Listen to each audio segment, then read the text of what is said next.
What is going on, everyone? My name is Andy. Welcome back to another FPL video, and this one is transfer tips for game week 24. So I'm going to go through some of the popular players people are putting into their squads and taking out, and give you my opinion on whether they are good moves or not, and also possible alternatives as well. So let's get into it. So let's start with Anthony Gordon, just over 100,000 transfers out this week. And I said on yesterday's video that I felt like he could be held for one more game week, and I still stand by that. I think Fulham at home is not an amazing fixture, but it's not terrible either, and Gordon could do quite well. But I understand why people are selling him, because from 25 onwards, the fixture run doesn't look quite so good for Newcastle options. Certainly much worse than what they've had over the last 4 to 6 weeks. So Man City away in 25. Forest at home in 26 probably doesn't look quite so bad now they've lost 5-0 to Bournemouth, but they have defended quite well for most of this season.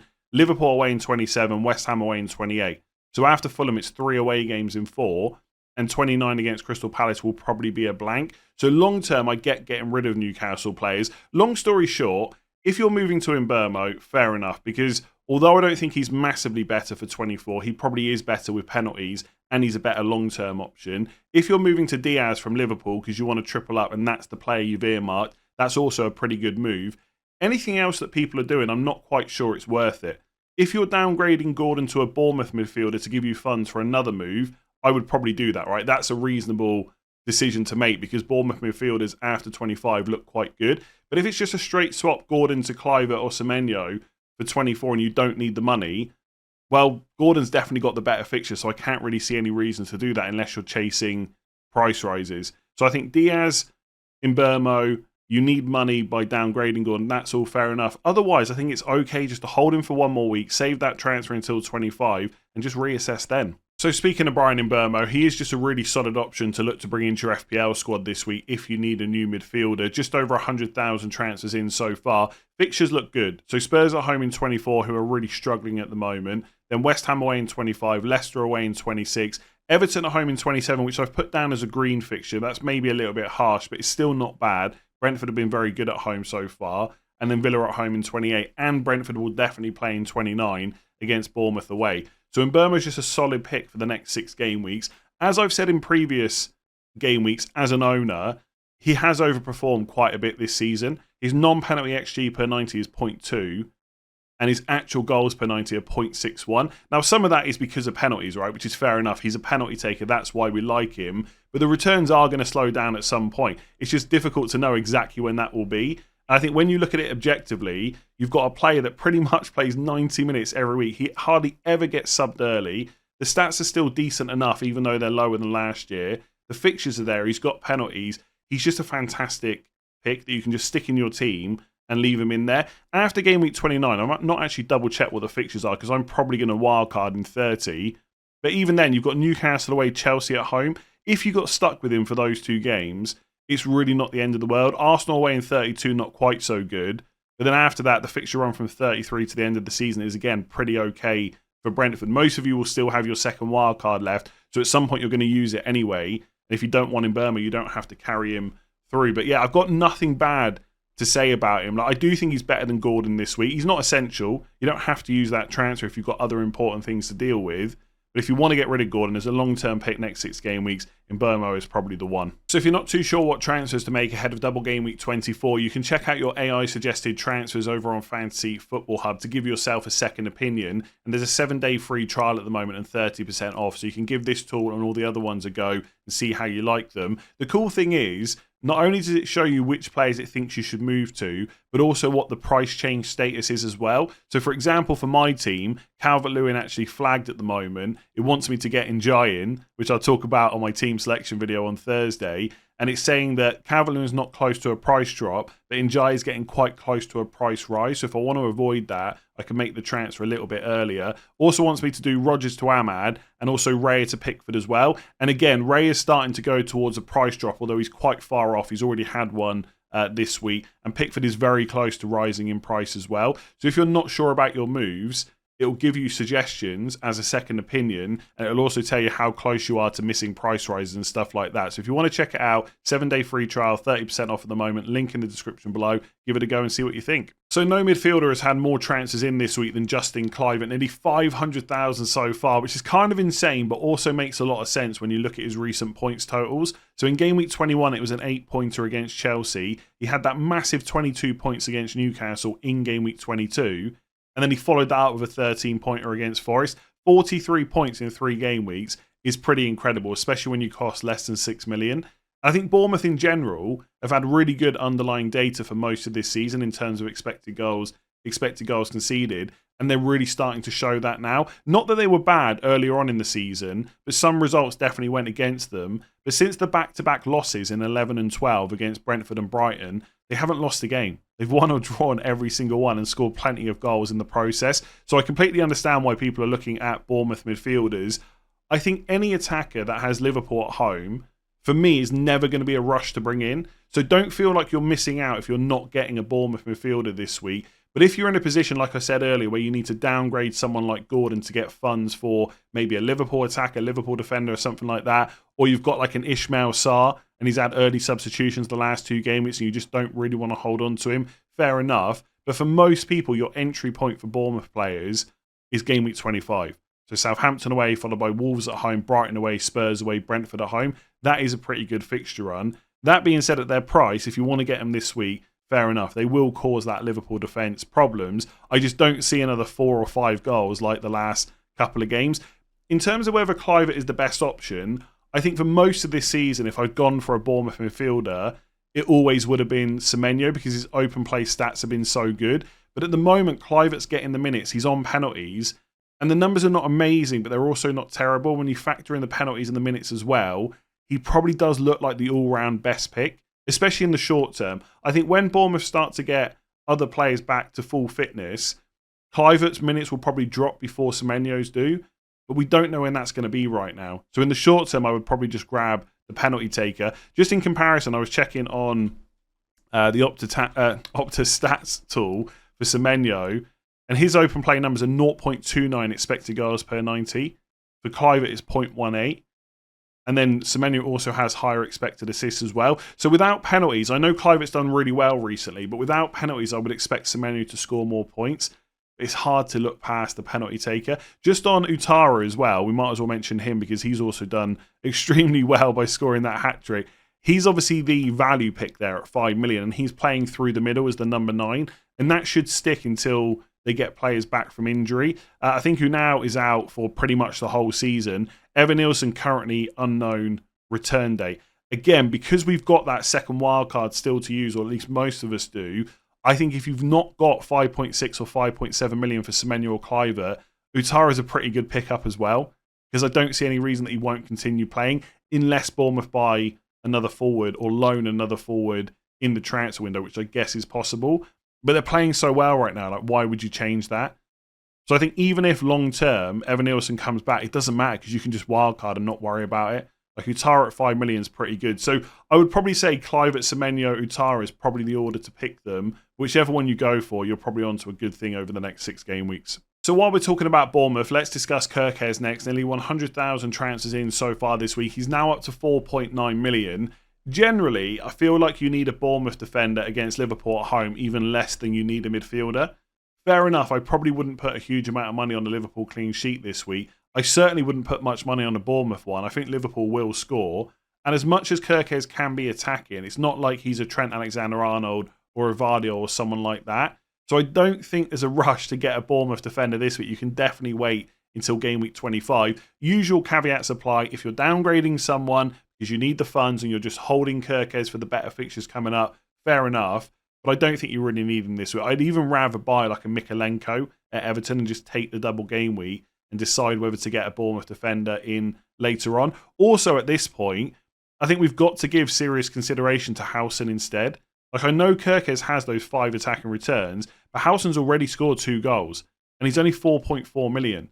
So you're saving 0.5, which really could come in handy at some point. Even if you're sat there right now thinking, I just don't need the money, things change quite quickly. Put it this way, I wish I had a bit more money in the bank right now. It would make my moves far easier.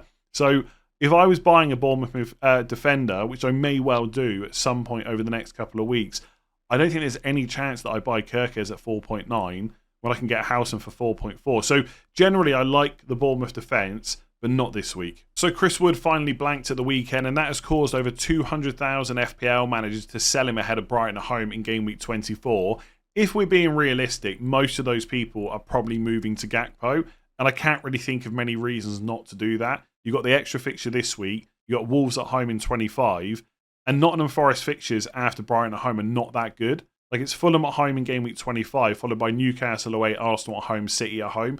It's not a great fixture on paper, and despite having Ipswich away in 29, that's so far away, you don't need to hold on to Chris Wood for that long. So if you're moving to Gakpo, absolutely fair enough. For what it's worth, as someone that's not had Chris Wood all season, I think he's actually a pretty good option this week against Brighton at home. I would not be forcing him out of your team, but if you've got that straight swap to a double game week forward for Liverpool, who's got great minutes right now, that makes perfect sense to do. Just looking at other forwards that people are bringing in, where the transfers are going, Njai is also really high up, nearly 200,000 transfers in. If you're doing Chris Wood to him to free up money, I don't mind it.